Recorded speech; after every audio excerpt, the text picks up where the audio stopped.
Good afternoon.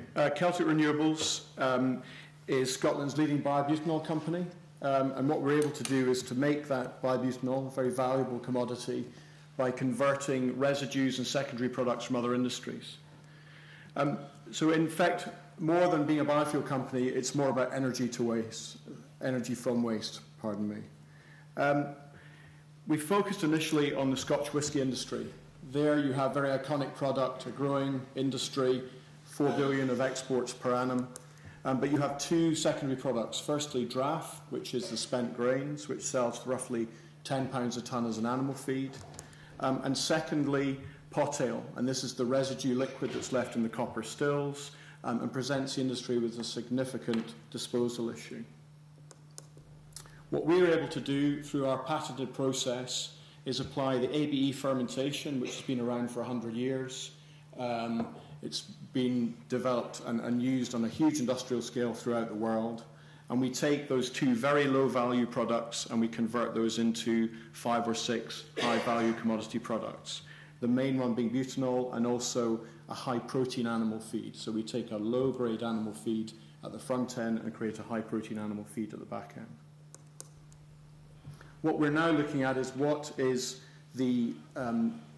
we're at the current stage, we're doing commercial trials, scaling up the fermentation process, understanding the overall engineering blueprint for our process, building our supply chain, and building relationships with our upstream, i.e. the whisky distillers, and downstream customers.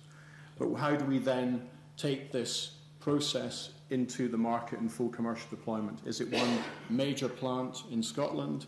Is it a one distillery, one plant model, where you're dealing directly with the distillery almost on a closed-loop basis? Or is it, as Ed Davey was very much alluding to this morning, the potential to look at a cluster model where we could work with an island like Islay, very high cost of fuel, big disposal issues for the distillers, 8 distillers on the island, to get rid of their products and create a very sort of symbiotic and sustainable model to deploy our technology. We're looking for investors who can come with us on this next stage journey in terms of deploying commercially at one of those levels. Thank you.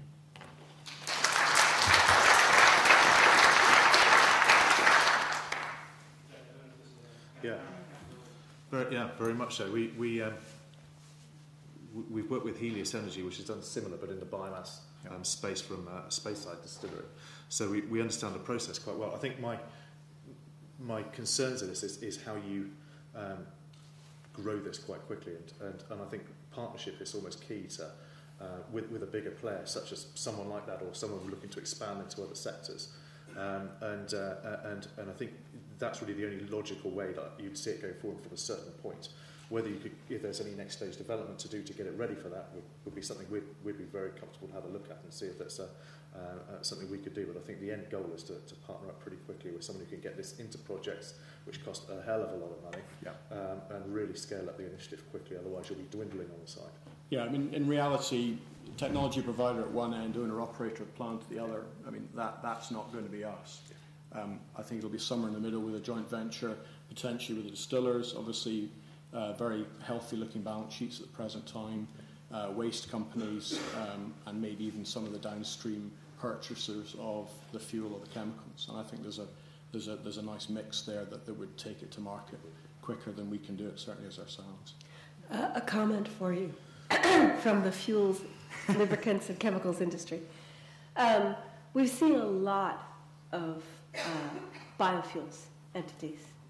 And I would just say that one of the biggest challenges is to take to go into what is essentially a pretty Darwinian commodity market, right? Yep. So I would just say that what you may find is that in fact the acetone, the things that can go into the chemicals market will be more valuable, even the high graded animal protein.